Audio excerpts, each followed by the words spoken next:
Welcome, everyone, to Ladder Daily Digest. We honor creators. And today we have with us Kendel Christensen. He's been on the show before. Thanks, Kendall, for coming on. My pleasure. Kendall came on to talk about mechanics of trying to change people's minds before. In a way, the dating game is related to that. But part of the dating game is just coming up with ideas of what to do. And I remember seeing Mowgli in the Jungle Book, where the vultures are asking each other what should they do, and they all going like, I don't know, what do you want to do? I don't know, you tell me what to do. And I find that in the dating game often happens where one partner says, let's go do something, and then you say back, okay, what do you want to do? And then there's like silence. And maybe there needs to be something where people can have starting places to brainstorm on what to do. And so we're hoping that this show will help people figure that out. And so Kendall wrote a book about ideas for dating. Kendall, tell us about how you came to think of that book idea.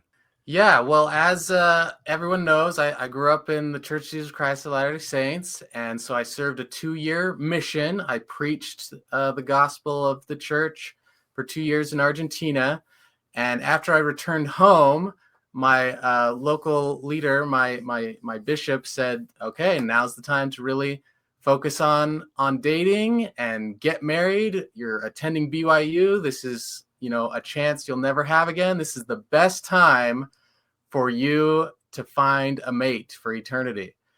And so, I would prioritize. I went on dates, but after about 3 months of attending BYU, we had a stake conference. So like a huge gathering of everyone in the local area. And the stake president went even further. He said, "I want all of you young men," this was in a priesthood meeting, so it was only men, "to raise your arm to the square and promise that you will go on a date, one date per week for the rest of your life. So 1 date a week until you're married, and then continue to date your wife after you're married. 1 date a week." That was the commitment. So if you were at priesthood meeting, that means possibly some of your potential future dates were at home making donuts. And that's just sort of a riff on something an apostle once said at a priesthood meeting.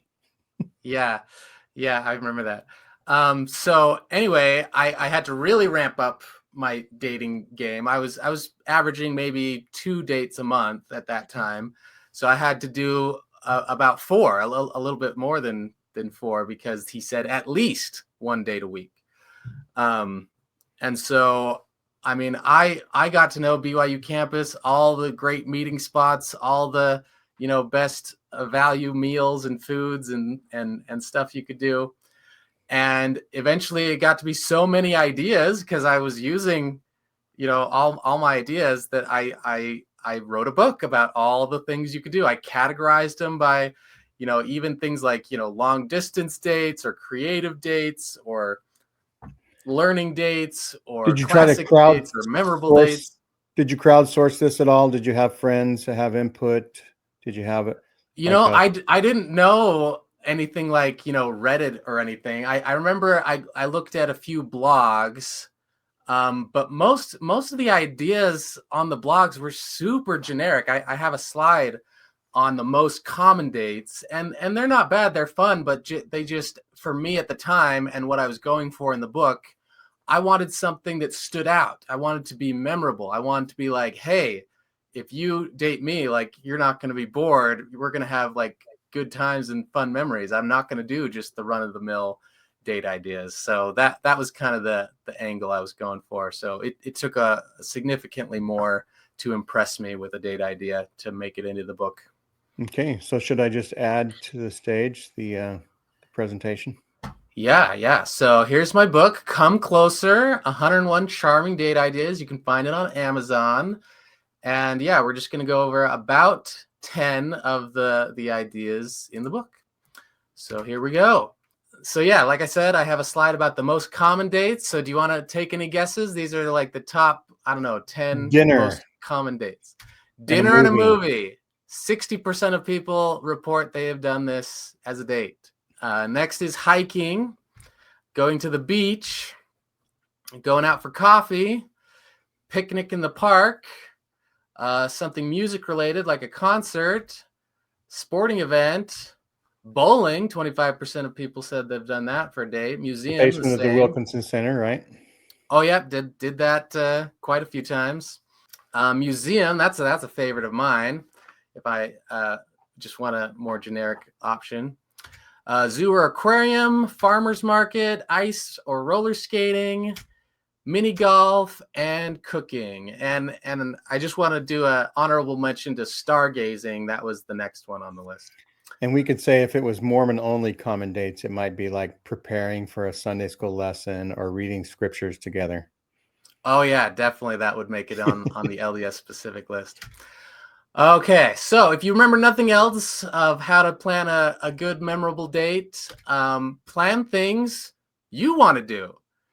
There's a philosopher, Charles Cooley, actually he's a sociologist, who talked about something called the looking glass self, which basically means like when we're not self-reflective or self-aware, we end up behaving based on a perception we have of the other person, but it's like several layers removed because we're assuming what they're thinking based off of what we're thinking that they're thinking. And so like it ends up where both people are like 5 ballparks removed from being authentic and acting like they really are and what they really want. So you're And saying so if you try to plan something on what you think that your person wants to do, they might come back with, why would you think I want to do that? Because we don't yeah, have enough information about their yeah, life. exactly. So be direct, but like, you know, with the dynamics of dating, I've tried this and I don't know why it's hard, but like when you try to collaborate, it's just a lot of back and forth in time. So you do, in my experience, end up just having to plan something. And my first piece of advice is plan something that, yeah, you think the other person might like, but don't have that be the overriding factor. Like you having fun and enjoying yourself should actually be the most important thing because the other person is more likely to have fun if you are genuinely having a good time. So many times I see people plan dates that they think the other person will like and they don't really like. And so the date overall ends up kind of being a bust. Whereas if you plan something that you genuinely truly like and you have, you know, a reasonable assumption that they might like it, that just overall is a better strategy for everyone than just doing what you think the other person wants and forgetting yourself. So I come from a long line of people pleasers. So that's Yeah. why it's my first tip. So you're going over some basic principles. Yeah. Next principle, don't be rigid. Just go with the flow, go with the changes. Lots of things in dates don't go as planned. I see a lot of people being like, the first time something imperfect happens, they're like, oh, this is so bad, I'm so sorry. And like that colors the rest of the interaction. Just go with it. Be like, oh, I planned this, but this happened, so let's do this. What do you think? And just pretend like it's fine and normal, and don't fixate on it. And it really kills the vibes and the mood. And there's a quote, I forget who said it, but blessed are the flexible, for they shall not be bent out of shape. No one wants to go on a date with someone who's bent out of shape. Embrace weird and different, or at least things that get outside your comfort zone. The best memories you will have are the things that are outside the norm. So it's interesting the difference between something you want to do and something that might be weird or different. So those are kind of juxtaposed in a way, because the things you want to do, you'd think are the things that you're always doing right now. And to embrace the weird and different is to explore and do something new. So, but it's maybe something you've always wanted to do, but haven't thought about it before. Yeah, what I'm going for is like to have a memory. Like this comes from the research of Daniel Kahneman. The part of your brain that remembers things fondly is highly related to novelty. So when I say weird and different, I mean like to make a memory that you will look back on, it has to be something that stands out. If you just are doing the same things, then that won't be as likely to be a memory that stands out to your brain in retrospect. So it is sort of contradictory, but like if you want to have a good time, my suggestion, I know a lot of people aren't like this. I'm not like this, but I'm here to tell you, when I said like, okay, that is something I haven't done before, it kind of does give me pause, but like, I'm just going to go with it and act confident and pretend like I'm confident in what I'm doing, even though it's a new thing. More often than not, that new thing would be something that stood out for good or ill. Sometimes it blew up in my face, but that actually was very rarely a true negative, because both me and my date could talk about like, oh yeah, we did this and it failed, and it was great. Like, that's part of the fun of dating is don't think it has to be perfect. Try new, weird, different things, and you have all the more to talk about, and it's all the bigger connection. Oh yeah.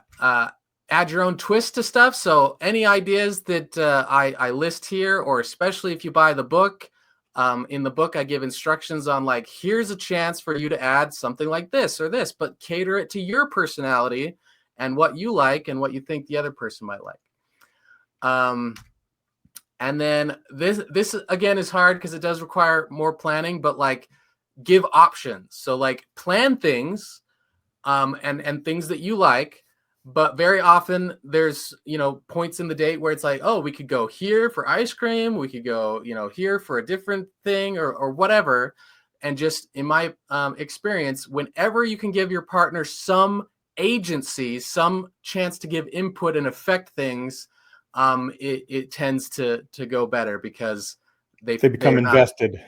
Yeah, they're invested, and they don't feel like everything that you're doing is trapping them. Like, they had a say, and you're fine with all the options that you give, so it's still a win-win. People like to be given a voice, is what I'm saying. Okay, first idea. So one of the most popular dates is a hike, and I call this go on a hike, but with the twist.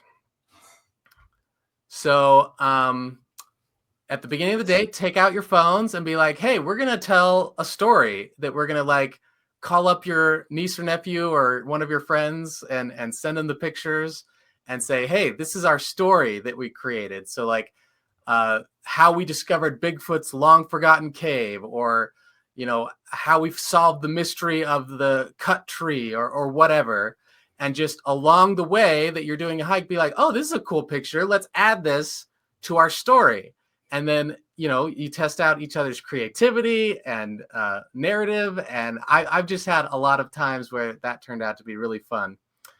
Have a contest to see who can come up with the best story as to how the place got its name.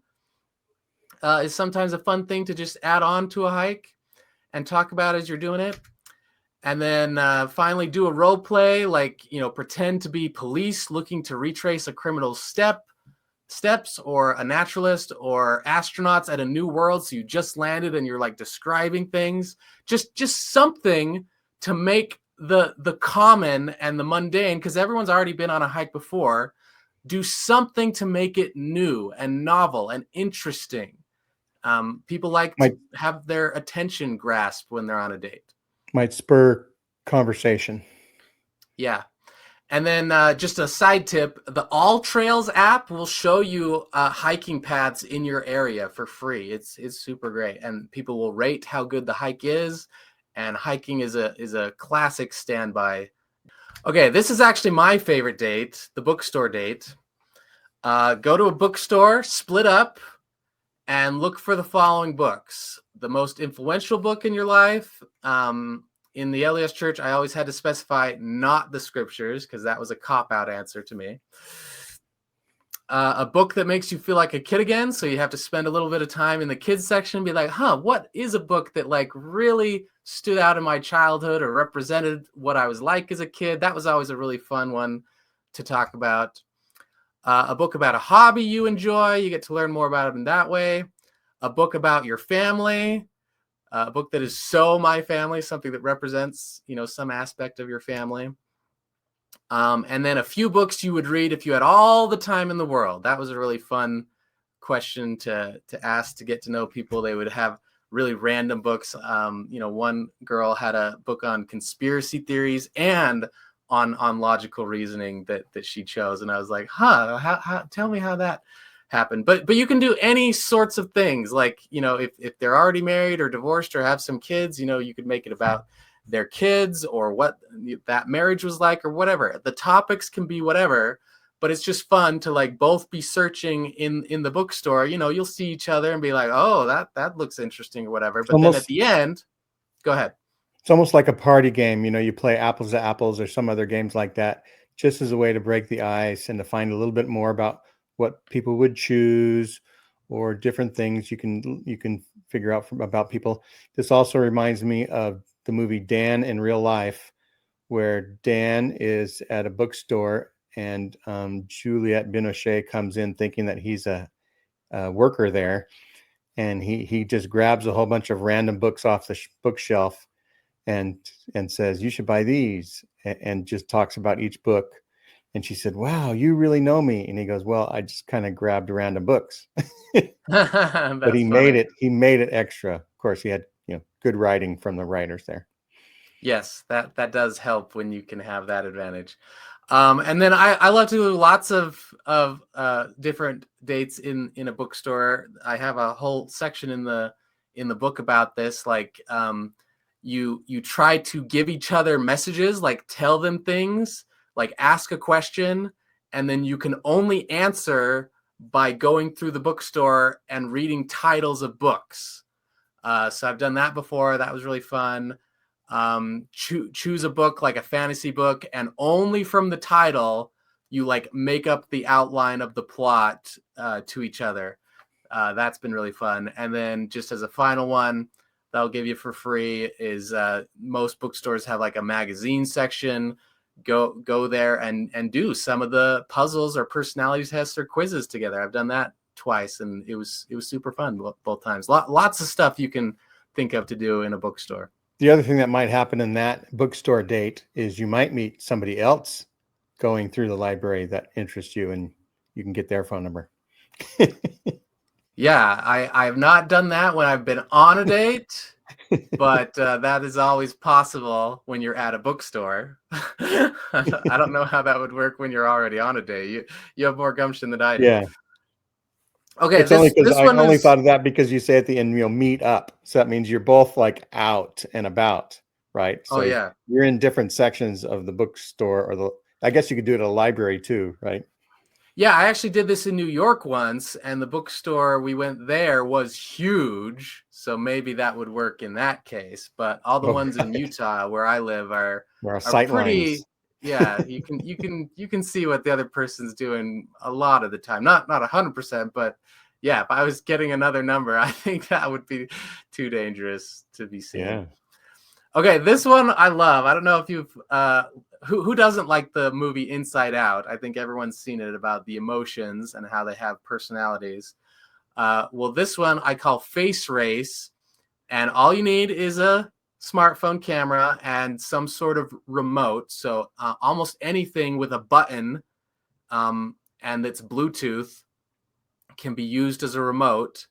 So you can take your pictures that way, or you can just, do a selfie each time. But you make a list of emotions: anger, surprise, fear, frustration, disgust, tons of different emotions. And then you just say the word, and you both have 1 second to do a face that portrays the emotion, and you take a picture. Speed is what makes it fun. You only have a few seconds before the picture is taken. And like I was referring to, you can set up a tripod, put your camera on a timer each time. And then I've done this probably 4 times. You then send the pictures to your friends and either have them guess what each picture emotion is, which is really fun, or you tell them what each picture is, like disgust or surprise or anger, and then you have your friends rate whose face portrays that emotion better. So super weird, super fun. I like this date a lot. It's sort of like instant photo booth. Yeah, exactly. And then just as a variation, instead of emotions, just have a list of emojis and try to do a face that captures each emoji the best. Okay, this is a good one for long distance dating. I call it the music duel. So you just send each other songs you think the other person would like but hasn't heard.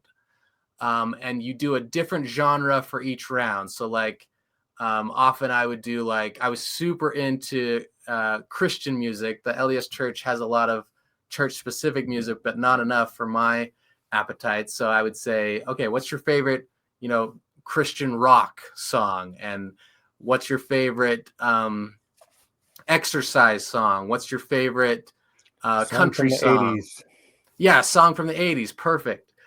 And then you assign each other points. So they give you a rating from 1 point to 5 points, depending on how much they liked the song. It can be 0 if they absolutely hated it, but I don't think that has ever happened. And then you get a bonus 2 points if they've never heard it. So you just do this back and forth, different categories every time.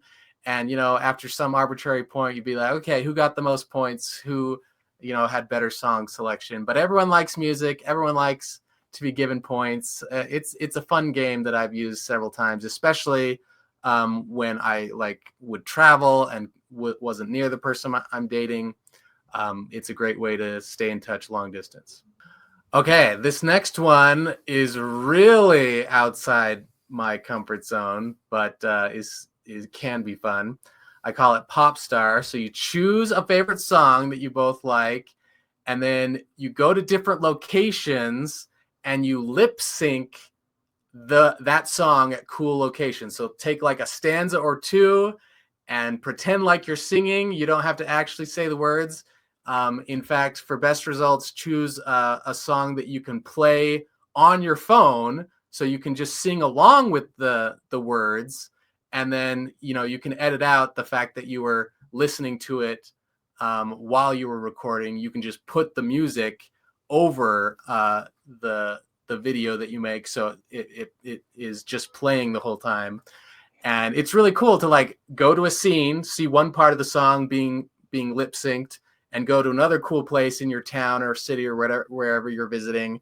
And when you put it all together, it's like a travel log of a trip, but also it's way better than a slideshow that you show oh, this is where we were at here, and you explain it. You just show this music video of your trip. And I've had a lot of people really, really like that approach.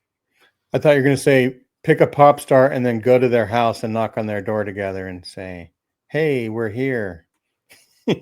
Oh yeah, well, if I lived in California, maybe I would add That's that. right. And is this the place where I can bring something up and play that now? Sure, yeah, if you want to. So yeah, this was just me and a friend. It wasn't a date, but same exact idea.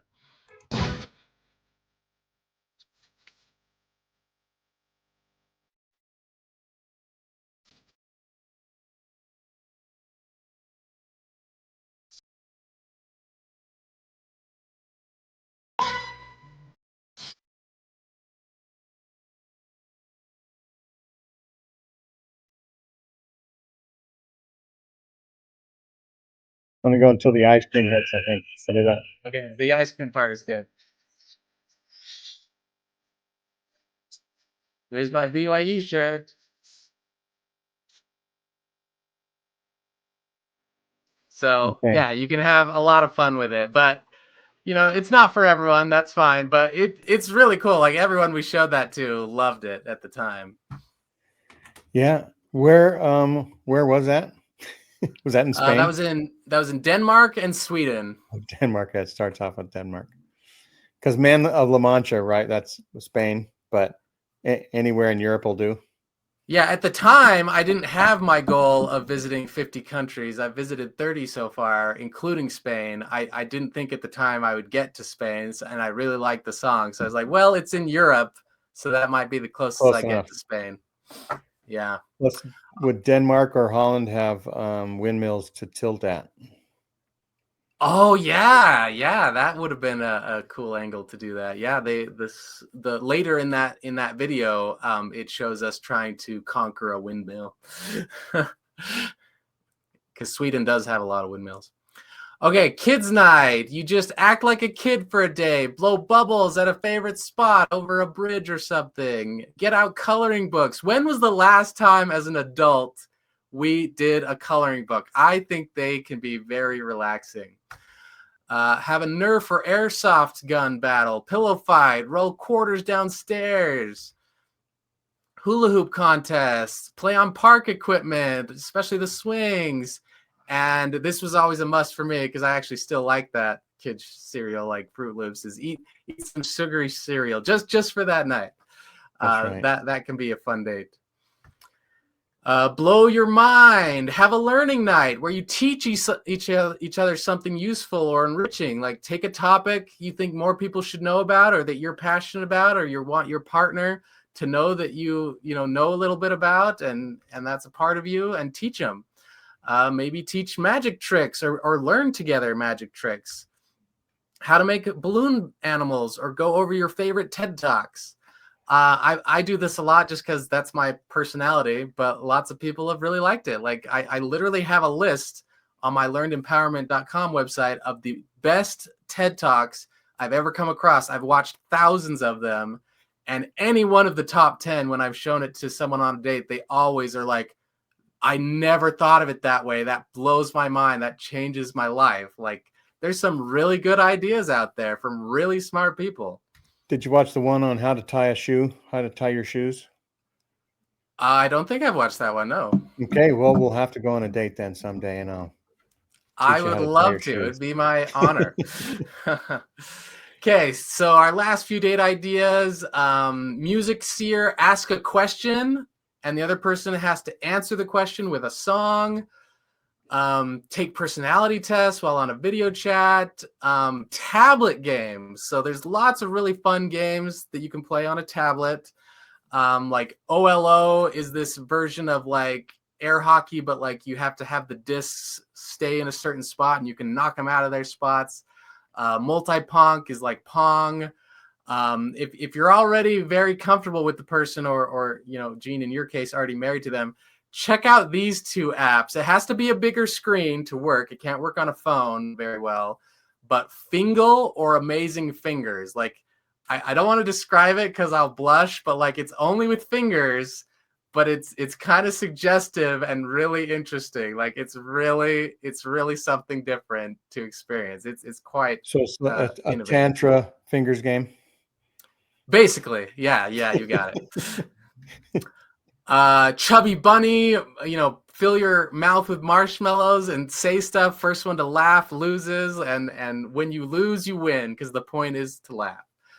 And in the book, I have tons more. Like there's the research based off the 30 questions to make someone fall in love with you. Is in there. There's other ones where you stare at the other person and do certain things that psychologically connects you to the person. Like there's lots of really interesting things in the book if you want to check out more stuff like this. But again, if you remember nothing else, do things that you enjoy doing as the primary goal, because if you're not having fun, it's highly unlikely the other person's having fun. Don't be rigid, embrace weird, add your own twist, and give options. So that's 10 date ideas from my book. There you go. We'll leave that up for a little while so that people can see www.learnedempowerment.com and other things. And also, thanks for coming on the show. I was going to say that my wife and we do have sort of a evening or morning dating routine where we play a mini crossword, Wordle, something called Strands that's in the New York Times games. And then there's one other that's slipping my mind. It's probably How to Improve Your Memory, but I can't remember what it is. So anyhow, that's funny. Thanks again for coming on the show. And let's see if I press that button. We're back in front and center. Yeah, so we thought everybody should go on a date, whether you're married, not married. It's just a fun thing. And I was listening somewhere where you really could even date yourself, right? You can, what do you call that? Dating yourself is a way to sort of reconnect without pressure and sort of push out all the troubles that you have. What is it called? Yeah, like one of the ideas in the book. I had a hamburger the other day just so I could treat myself to something, because I don't know, I've had such a good month so far of, we'll say, podcasting. But it's like, you have to love yourself before you can love other people, and might as well do things that, it's like the oxygen masks that come down in the airplane and during the disaster or whatever. They say you grab your oxygen mask and put it on first. That way, then you can help other people. So, in a way, loving yourself is like that, where you have to show self-love before you can really love other people. But go have fun with dates, no matter what. And any other final words? Just put yourself out there, even if you've been jaded or have had bad experiences. I've had tons of bad experiences. It's not representative of everyone. There are good people out there. Give them a chance, and be social.